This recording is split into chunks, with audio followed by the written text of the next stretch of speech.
आत्मारामश्च मोनाय निग्रहायपि उरुक्रमे कुर्वन्ति यहितु किं भकितिम् इत्युद्भूत गुणहरि।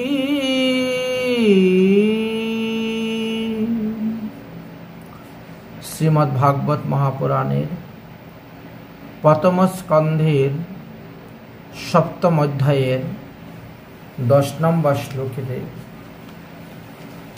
आमरा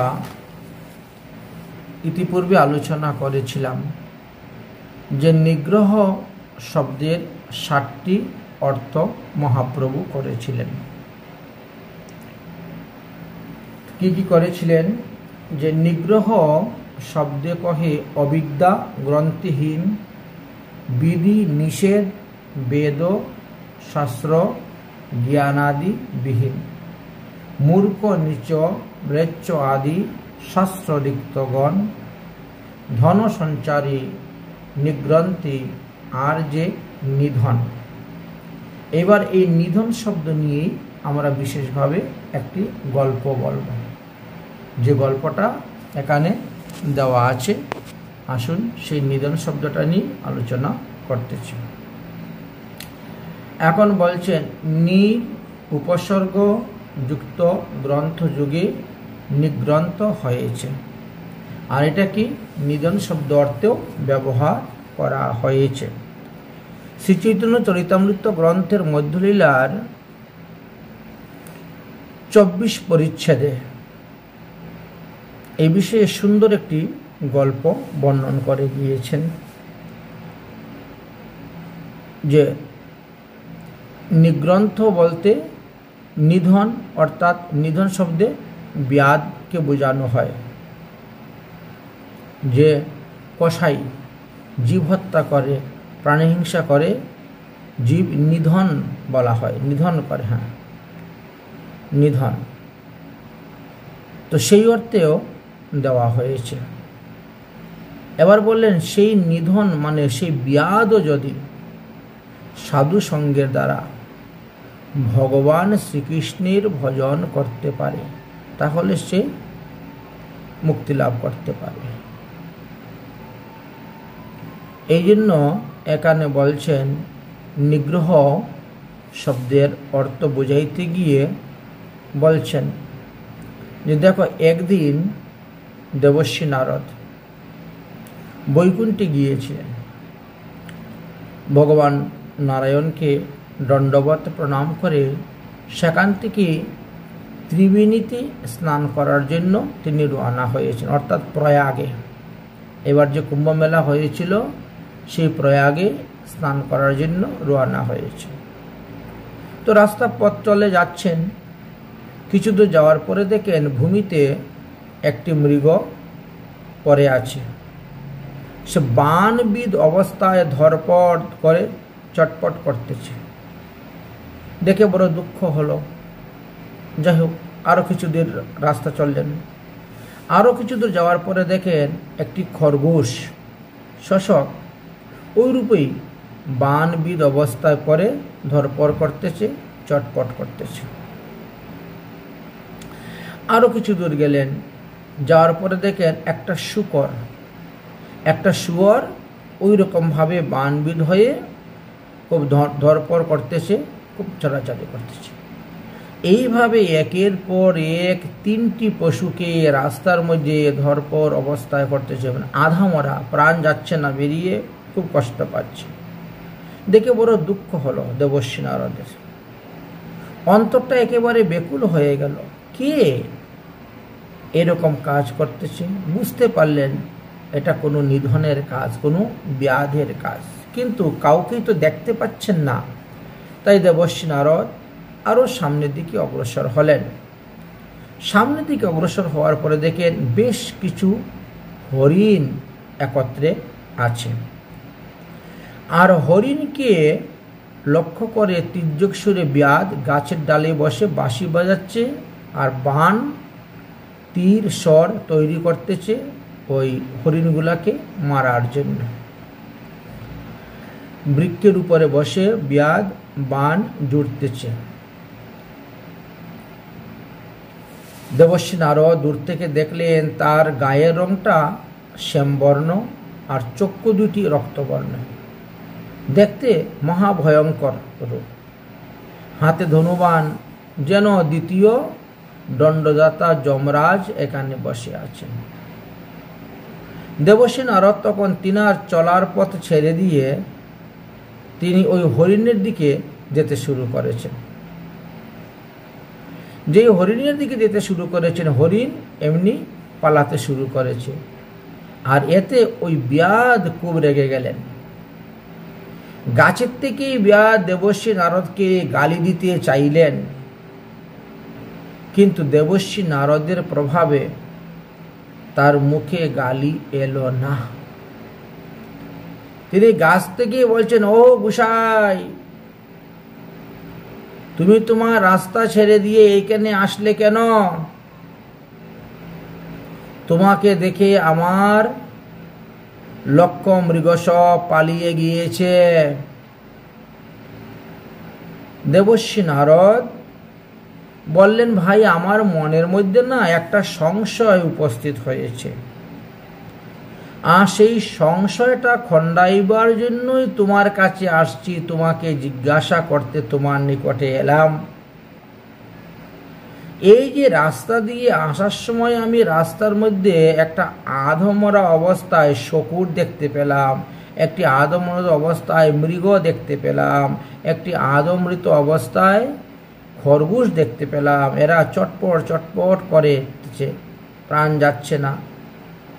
এইগুলো কি তোমার?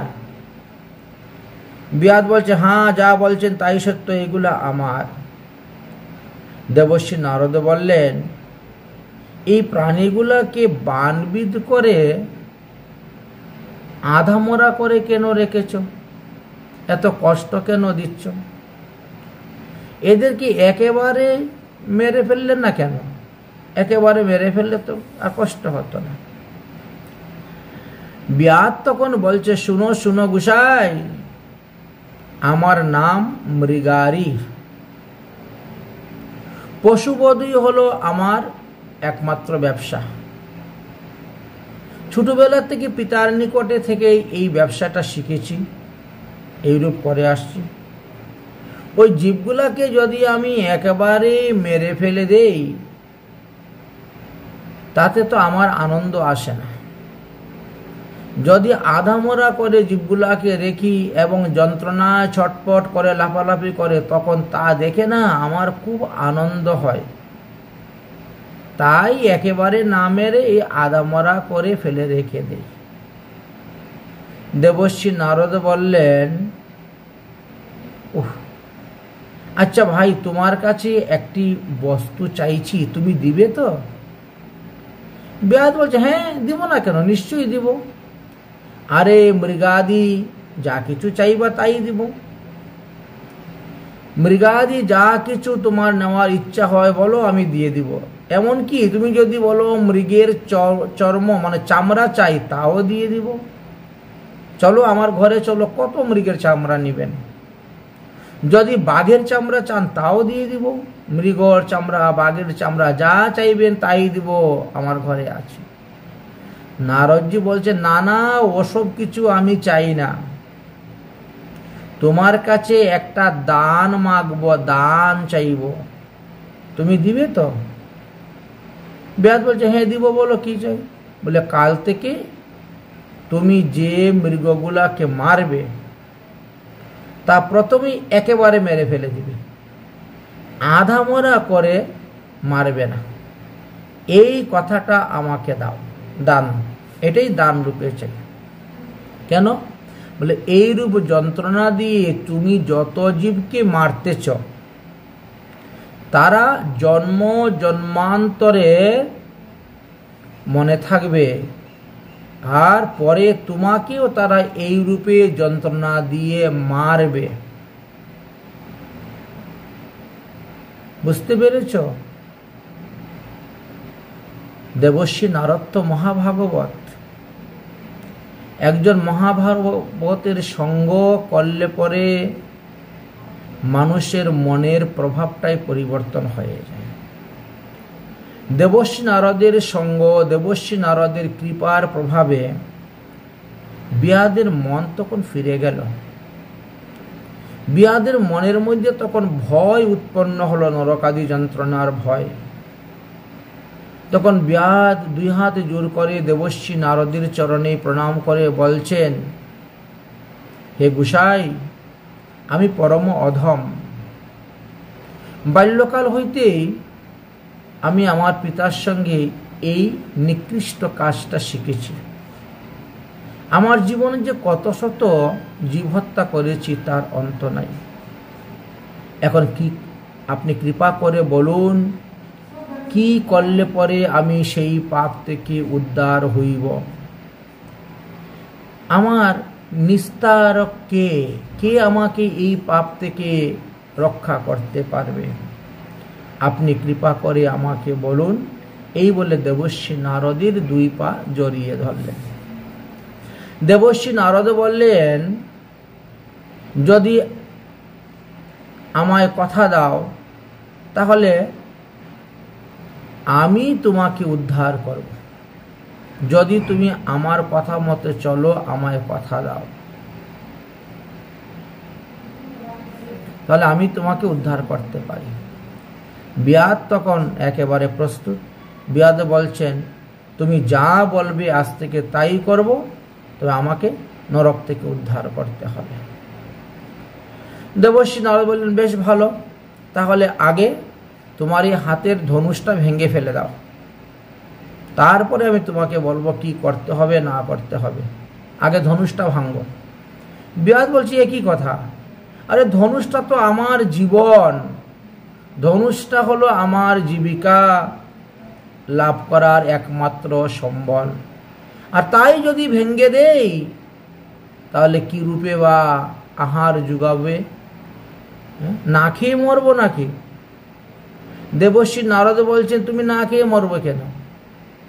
তুমি যদি আমার কথা অনুসারে ধনুষটা ভেঙে দাও তাহলে আমি তোমাকে খাবার দিব।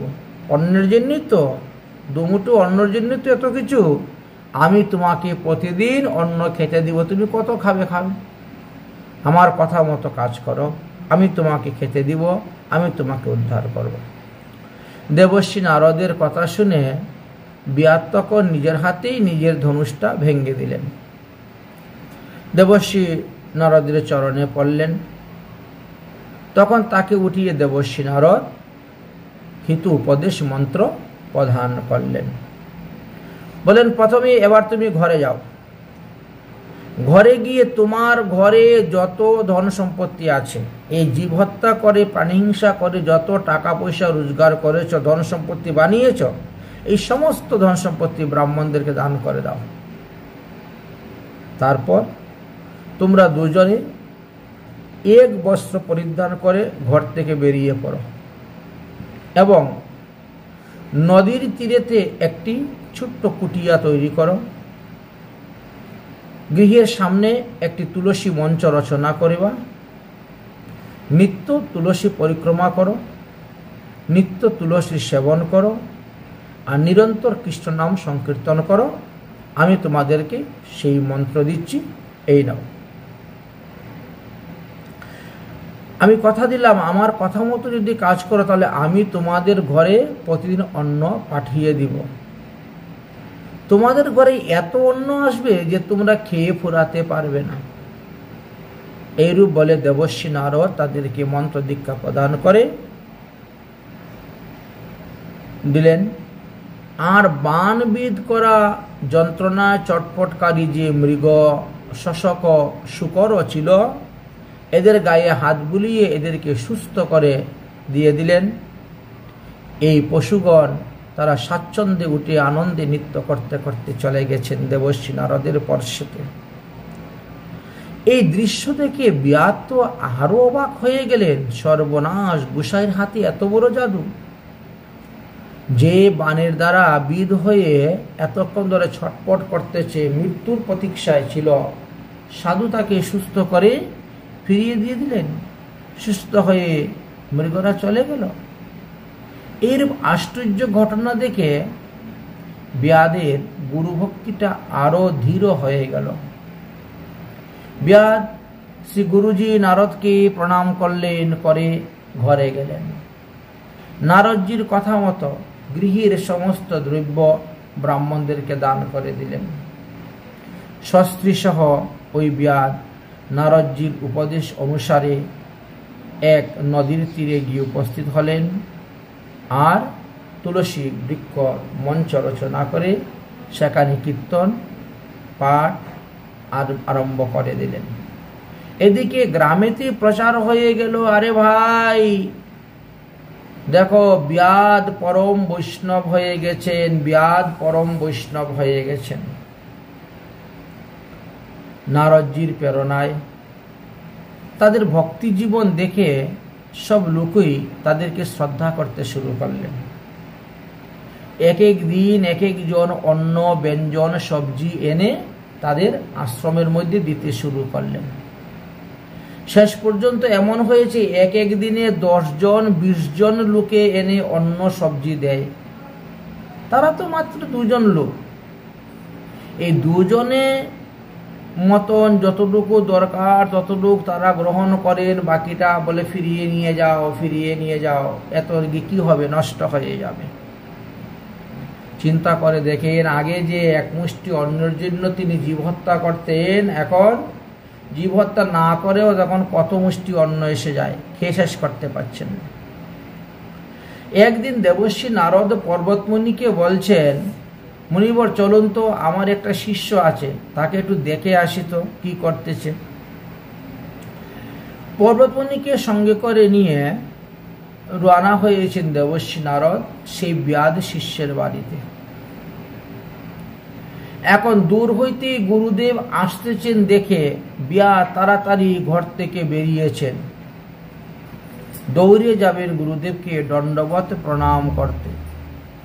যেই ঘর থেকে বেরিয়েছেন তখন দেখেন রাস্তার মধ্যে প্রচুর পিপিলিকা, রাশি রাশি পিপিলিকা। এই দেখে তিনি তার পা ফেলাবার জায়গা পাচ্ছেন না, যে যদি পা ফেলি তাহলে পিপিলিকা পায়ের নিচে পড়ে মরে যাবে। তিনি যে দাঁড়িয়ে গেছেন সমস্ত পিপিলিকা গুলা দৌড়ে এসে তিনার 2 পা জড়িয়ে ধরেছে, কামড়াতে শুরু করেছে। গুরুদেব এসে যাচ্ছেন, গুরুদেবকে যে দণ্ডবোধ করবেন সেই দণ্ডবোধ করার মতন জায়গাও নাই পিপিলিকায় ভর্তি। তখন তিনি কি করলেন, ওই কাঁধের মধ্যে যে গামছা ছিল সেই গামছা দিয়ে বাতাস করে করে ওই স্থান থেকে পিপিলিকা গুলাকে সরালেন আর তারপরে সেইখানে দণ্ডবত প্রণাম করলেন দেবর্ষী নারদকে। দেবর্ষী নারদ ব্যাদের এই দৃষ্টি, এই সমস্ত ঘটনা দর্শন করে বলছেন, হে ব্যাদ, এ কি আশ্চর্য! তো পরম ভক্ত তুমি হয়ে গেছ। হরিভক্তির এমনই প্রভাব। পশু হত্যায় রত ব্যাদ ভক্তিদেবীর মহিমা কৃপাতে আজ হিংসা শূন্য হয়ে গেলেন। একটা পিপিলিকাকে পর্যন্ত স্বেচ্ছায় বধ করেন না। সাধুগণের মধ্যে শ্রেষ্ঠ আসন লাভ করলেন তখন সেই ব্যাদ। বরণীয় হয়ে গেলেন তিনি বৈষ্ণব সমাজে। তাই এই শ্লোকের প্রমাণস্বরূপ আমাদেরকে বললেন যে আত্মারামস্য মনয় নিগ্রহম অপি উরুক্রমে। তাহলে নিগ্রহ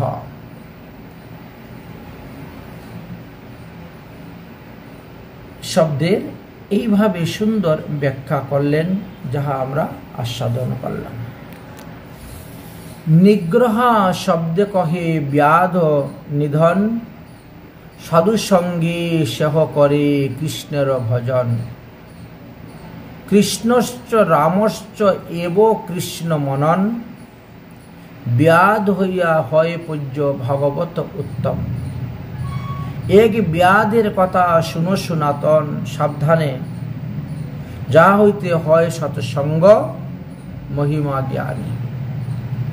একদিন নারদ দেখি শ্রীনারায়ণ ত্রিবেণীতে স্নান প্রয়াগে করিলা গমন। বনপতে দেখে মৃগ ভূমে আছে পরি, বানবিদ ভগ্ন পদ করে ধর পড়ে।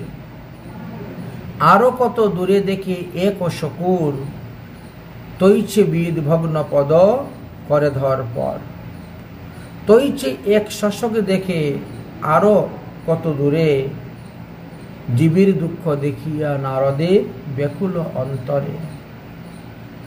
কত দূরে দেখে ব্যাধ বৃক্ষ উট হইয়া, মৃগ মারিবারে আছে বান যুজিয়া।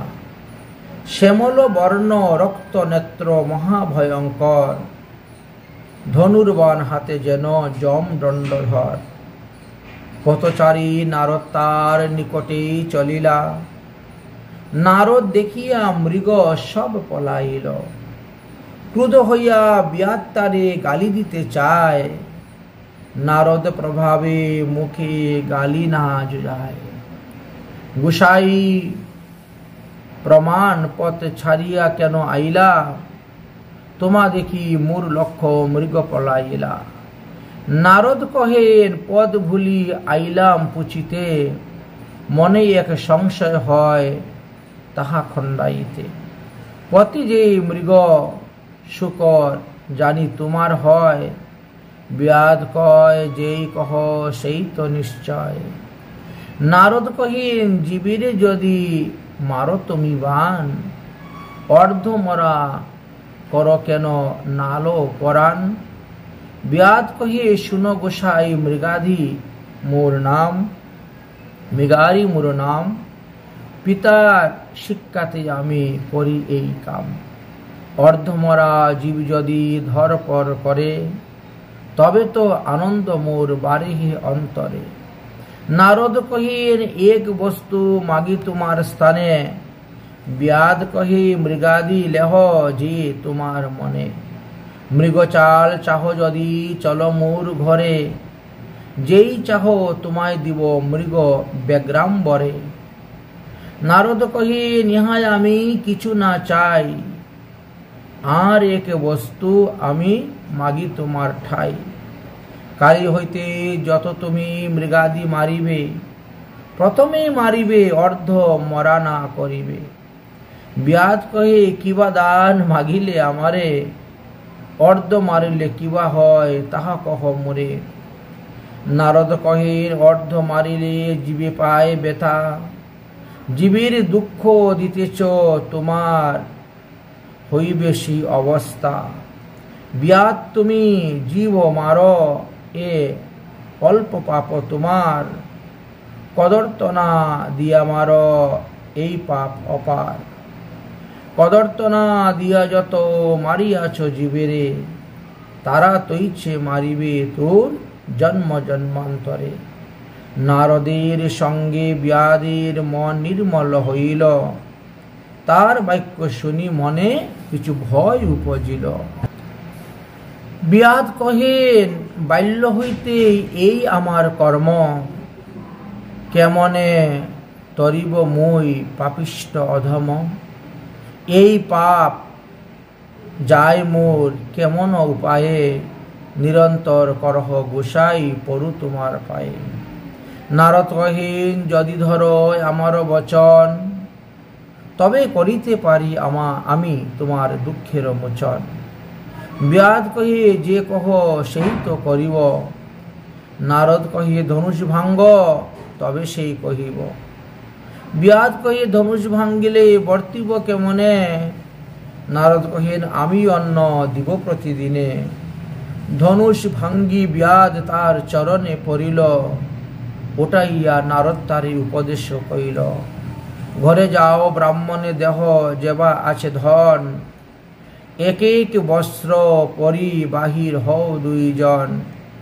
নদীর তীরে একখানি কুটির বান্ধিয়া, তার আগে এক পিণ্ড তুলসী রূপিয়া। তুলসী পরিক্রমা করো, তুলসী সেবন, নিরন্তর করো কৃষ্ণ নাম সংকীর্তন। আমি তোমায় বহু অন্ন পাঠাইব দিনে দিন, সেই অন্ন লইও যাহা খাও দুইজন। তবে সেই তৃণমৃগ নারদ সুস্থ কইল, সুস্থ হইয়া তৃণমৃগ ধাইয়া পলাইল। দেখিয়া ব্যাধের মন হইল চমৎকার, ঘরে গেলেন ব্যাধ গুরুকে করিয়া নমস্কার। যথাস্থানে নারদ গেলা, ব্যাধ ঘরে আইল, নারদের উপদেশে সেই সকল কাজ করিল। গ্রামে ধনী হইল ব্যাধ, বৈষ্ণব হইল, গ্রামের সব লোক অন্ন আনিয়া দিতে লাগিল। দেখিয়া ব্যাধের মন বিস্মিত হইল, একদিনে 10-20 জনে অন্ন আনে, দিতে তত লয় যত খায় দুইজনে। একদিন কহিল নারদ, শুনো পর্বত মুনি, পর্বতেরে মোর এক শিষ্য আছে, চলহ দেখিতে। তবে 2 ঋষি আইলা সেই ব্যাধ স্থানে, দূর হইতে ব্যাধ পাইল গুরুর দর্শনে। আস্তে বেস্তে ধাইয়া আইসে পথ নাহি যায়, পথে পিপিলিকা ইতি উতি লাগে পায়। দণ্ডবত হইয়ে পিপিলিকারে দেখিয়া, বস্ত্রে স্থান ঝাড়ি পরে দণ্ডবত হইয়া। নারদ কহেন ব্যাধ, এই না হয় আশ্চর্য, হরিভক্তি হিংসা শূন্য হয় সাধুবর্জ্য। তবে সেই ব্যাধ দুহার অঙ্গনে আনিলা, কুশাসন আনি দুহে ভক্ত বসাইলা। ব্যাধ গুরুদেবকে দণ্ডবত প্রণাম করার পরে নিজের বাড়িতে নিয়ে আসলেন। 2 কুশাসনের মধ্যে 2 জনকে বসাইলেন। জল আনি ভক্তি দুহার পাদপক সালিলা, সেই জল স্ত্রী পুরুষ পিয়া শিরে ধরিলা। গুরু এবং বৈষ্ণব উভয়কে পদধৌত করালেন এবং সেই পদধৌত জল ব্যাধ স্বামী স্ত্রীরা পান করলেন, মস্তকে ধারণ করলেন। কম্পাশ্রু পুলক হয় কৃষ্ণ গুণ গাইয়া, ঊর্ধ্ববাহু নৃত্য করে বস্ত্র উড়াইয়া। এইভাবে সেই গুরু এবং বৈষ্ণবের চরণামৃত পান করার পরে তাদের দেহের মধ্যে অষ্টসাত্ত্বিক বিকার এসে উপস্থিত হয়ে গেল এবং আনন্দে নৃত্য করতে শুরু করলেন। দেখিয়া ব্যাধের প্রেম পর্বত মহামণি, নারদয়ে কহিন তুমি হও পরশমণি। পর্বতমণি বলছেন, এ কি বলছো যে ব্যাধ এইরকম ছিল, সে এখন এত সুন্দর বৈষ্ণব হয়ে গেছে। অতএব দেবর্ষি নারদ, তুমি তো পরশমণি, তুমি তো লোহাকে সোনা করে দিতে পারো। তোমার পরশে ব্যাধ দেখেন কত বড় ভক্ত হয়ে গেল। নারদ কহিন, বৈষ্ণব তোমায় অন্য কিছু আয়। ব্যাধ কহে, যারে পাঠাও সেই দিয়া যায়। এদিকে দেবর্ষি নারদ বলছেন, খাওয়া দাওয়ার কিছু কম পড়তেছে না তো? প্রতিদিন অন্ন আসে তো, অন্ন ব্যঞ্জন। ব্যাধ বলছেন, প্রতিদিন আপনি যাকে পাঠান সেই তো এসে দিয়ে যায়। এত অন্ন না পাঠাইও কিছু কার্য নাই, সবেমাত্র 2 জনের ভিক্ষা আমি চাই। গুরুদেব, আপনি এত এত লোক দিয়ে পাঠাচ্ছেন, এগুলা পাঠানোর দরকার নাই। আমরা তো 2 জন লোক, 2 জনের খাবারের যতটা প্রয়োজন ততটাই পাঠাইলে হবে, এর থেকে বেশি প্রয়োজন নাই। নারদ কহিন, ওইচে রহ, তুমি ভাগ্যবান। এত বলি 2 জনে কইলা অন্তর্ধান। দেবর্ষি নারদ বলেন, তথাস্তু, তাই হবে। আর সেখান থেকে অন্তর্ধান হয়ে গেলেন পর্বতমণি এবং দেবর্ষি নারদ। এই তো কহিল তোমায় ব্যাধের আখ্যান, যাহার শ্রবণে হয় সাধুসঙ্গ মহিমা জ্ঞান। তাই সাধুসঙ্গের দ্বারা কিভাবে ব্যাধ পরম বৈষ্ণব হলেন তার প্রমাণ এখানে দিলেন। এই আর 3 অর্থ গণনাতে পাই, এই 3 মিলাইয়া 24 অর্থ হয়। এইভাবে করে এক একটি শ্লোকের অর্থ আলোচনা করেছিলেন। এই যে আত্মারামস্য মনয় শ্লোকের 61 প্রকার ব্যাখ্যা করেছিলেন, তার মধ্যে এটি 21 নম্বর ব্যাখ্যাতে ছিল। বর্ণন করলেন, মুনির নিগ্রহ শব্দের অর্থ আলোচনা করেছেন।